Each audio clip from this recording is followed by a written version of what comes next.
আজকে আমি আবারও একটি নতুন রেসিপি নিয়ে চলে এলাম। এখানে আমি নিয়েছি পাউরুটি। তো আমার পাউরুটিগুলো এখানে মোটা মোটা ছিল বেশ। তো আমি এখন পাউরুটির সাইডগুলো কেটে দেবো ভালো করে। আর আপনার চাইলে একদম পাতলা পাউরুটি সেটিও নিতে পারবেন, আর পাতলা পাউরুটি দিয়ে হলে আরও বেশ ভালো হবে। তো দেখুন আমি এরকম করে পাউরুটিগুলোকে কেটে নেব। আর আজকে আমি বানাবো পাউরুটির বরফি মিষ্টি। তো দেখুন আমি এইভাবে করে সব দিকগুলো সমান করে কেটে নিয়েছি, কতগুলো হয়েছে। তো আর এখন আমি কড়াই বসিয়ে দিলাম, আর কড়াইয়ে দিয়ে দিলাম আমি ছোটো বাটি 2 বাটি জল। তো 2 বাটি থেকে একটু কম দিয়েছি জল।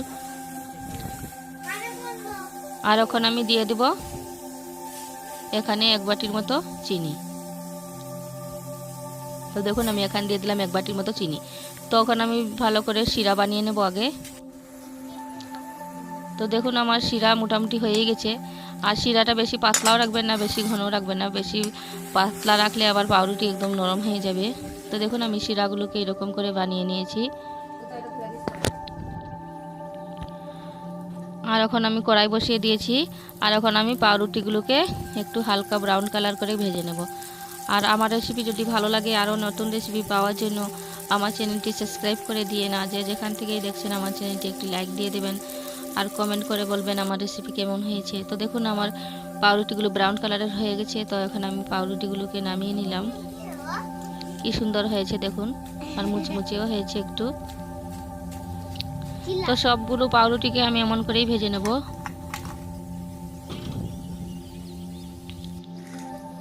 তো এখন দেখুন পাউরুটিগুলো কত সুন্দর হয়েছে। তো সবগুলোকে আমি এখন শিরা দিয়ে ভিজিয়ে নেব। শিরার মধ্যে ভিজিয়ে আমি একটু পরেই তুলে নেব, কারণ বেশিক্ষণ ভিজিয়ে রাখবো না। তো এরকম করে আমি সবগুলোর মধ্যে ভালো করে শিরা লাগিয়ে নেব। আর বেশিক্ষণ ভিজিয়ে রাখলে আবার নরম হয়ে যাবে। তো আমি শিরাতে ডুবিয়ে আবার তুলে দেব, যাতে নরম না হয়।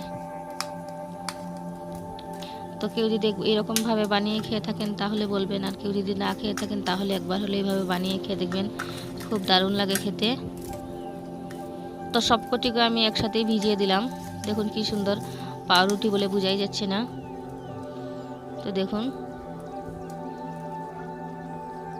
কি সুন্দর হয়েছে। তো সবগুলোকে এখন আমি নামিয়ে নেব। শিরার থেকে আমি এখন সবগুলোকে উঠিয়ে নিলাম। দেখুন কত শক্তই রয়েছে। তখন আমি কড়াই বসিয়ে দিলাম চুলার মধ্যে। আর এখানে আমি আধা লিটারের মতো দুধ দিয়ে দিলাম। তো দুধটার এখন আমি ভালো করে ক্ষীর বানিয়ে নেব। আর এমনি তো এটা আমার জাল দেওয়া দুধ, আমি রাতে দুধটাকে ভালো করে জাল দিয়ে রেখেছিলাম। তো এখানে আমি দিয়ে দিলাম এখন চিনি। তো চিনি দিয়ে এখন আমি এটাকে ক্ষীর বানিয়ে নেব। তো দেখুন আমার ক্ষীর মোটামুটি হয়ে গেছে। তো এখন আমি এটাকে নামিয়ে নেব। আপনারা চাইলে আরও ঘন করতে পারেন, তো আমি এখানে বেশি আর ঘন করলাম না, আমি ক্ষীরটাকে নামিয়ে নিলাম।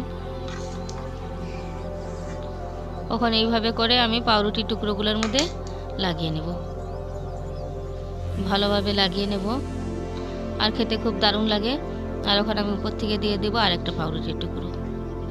তো এরকম করে আমি সবকটিকে বানিয়ে নেব। দেখুন খেতেও খুব দারুণ।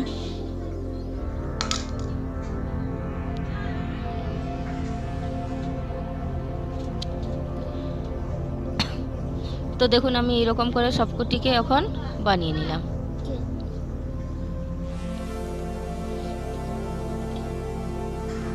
খুব কম সময়ে ঘরে হালুয়াইয়ের মতো বানিয়ে খাওয়া যায়। আর অনেকেই তো আছে হোটেল থেকে খেতে চায় না, তো ঘরেই খুব সহজে বানিয়ে খাওয়া যায় যে কোনো রেসিপি। তো দেখুন এরকম করে আমি সবকটিকে বানিয়ে নিলাম। আর আমার রেসিপি দেখার জন্য সবাইকে অনেক অনেক ধন্যবাদ।